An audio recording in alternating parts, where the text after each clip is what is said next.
आई। रात्रि में श्याम सुंदर ने वृंदावन में यमुना किनारे बंसीबट नाम के स्थान पर अपनी वेणु का निनाद किया। अपनी बांसुरी बजाना प्रभु ने प्रारंभ किया।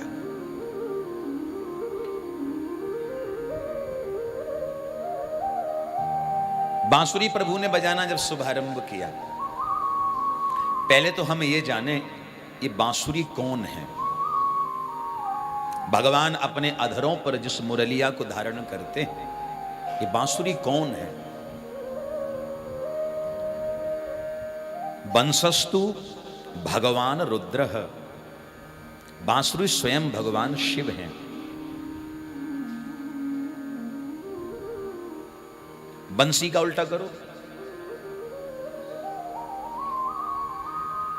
शिवम। भगवान शिव ही बांसुरी बने हैं। भगवान कृष्ण कहते हैं कि प्रभु आप बांसुरी बनिए। क्यों? क्योंकि आप जैसे तपस्वी की, आप जैसे भक्त की सेवा करने का बड़ा दिल करता है, मन करता है। आहा, क्या सेवा करते हैं प्रभु। अधरों पे धारण की हुई है और अंगुलियों से मानो चरण दबा रहे हों। बोलो राधे राधे। और मुझे लगता है कि भगवान से सुंदर बांसुरी दुनिया में कौन बजा सकता है। क्या तरीका है भगवान का बजाने का, क्या विधिवत तरीके से भगवान बजाते हैं। वेणु गीत की जब चर्चा आती है भागवत में, भगवान ने जब वेणु का निनाद किया तो संपूर्ण ब्रह्मांड मोहित हो गया। उस समय भगवान ने जब बांसुरी बजाई तो संपूर्ण ब्रह्मांड मोहित हो गया। और अब जो बांसुरी भगवान बजा रहे हैं उसमें ऐसी राग छेड़ी, भगवान ने विचार किया अब उस ब्रह्मांड को मोहित करने की जरूरत नहीं है, अब केवल गोपियों को मोहित करना है। बोलो राधे राधे। कितनी कला भगवान को आती होगी, आप विचार करिए। ऐसे श्री ठाकुर जी जब अपनी वेणु का निनाद करते हैं तो ब्रजांगनाएं केवल, अच्छा देखो बांसुरी बज रही है, आप विचार करो यहाँ सायस बज रहा है तो आप सबको सुनाई दे रहा है कि नहीं, विचार करो। लेकिन भगवान ने क्या स्पेशल बांसुरी बजाई कि केवल गोपियों को ही सुनाई दी, अन्यत्र किसी को सुनाई नहीं दे रही कि भगवान बांसुरी बजा रहे। मात्र गोपियां ही श्रवण कर पा रही हैं। क्यों? क्योंकि लगन तो गोपियों की ही लगी है। बोलो राधे राधे। और रास महाराज तो भगवान गोपियों के साथ ही करेंगे। गोपी का तात्पर्य किसी स्त्री से नहीं है, गोपी का तात्पर्य हृदय के गोपी भाव से है। तो भगवान जब बांसुरी बजा रहे हैं तो ब्रजांगनाएं बांसुरी को श्रवण करके बंसी की धुन पे ऐसी मंत्रमुग्ध हो जाती हैं कि बेहोश सी हो जाती हैं, उनको होश नहीं रहता।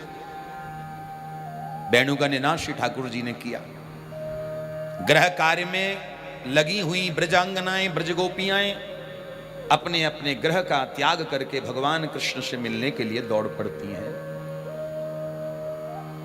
निशम्य गीतम तदनंग वर्धनम ब्रजस्त्रियः कृष्ण गृहीत मानसा। सारी गोपियां बंसी सुन करके घर परिवार सब छोड़ छोड़ के भगवान कृष्ण से मिलने के लिए दौड़ पड़ती हैं। अच्छा, थोड़ा गोपियों का परिचय समझ लो। ये साधारण स्त्रियां नहीं है।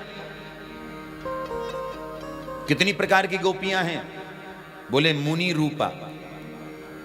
भगवान श्री राम जब दंडक वन में सियाजू की खोज करने के लिए लखन जी के संग में भ्रमण कर रहे थे तो उस समय दंडक वन में तप करने वाले जितने भी संत थे, मुनि थे, उन मुनियों ने जब राम जी के दिव्य और भव्य स्वरूप को निहारा, देखा तो सखी भाव में वो भगवान को देख रहे थे। सखी भाव से ही सेवा करते थे, सखी भाव से ही चिंतन करते थे। तो मन में ऐसा भाव आ गया कि राम जी के संग में रास लीला हम करें। अब मानसिक भाव को भगवान जान गए तो भगवान ने कह दिया अभी मर्यादा पुरुषोत्तम, जाओ वचन देता हूं जब लीला पुरुषोत्तम बनूंगा तो द्वापर में मैं कृष्ण बनूंगा और तुम सब हमारी गोपियां बनोगी। बोलो राधे राधे।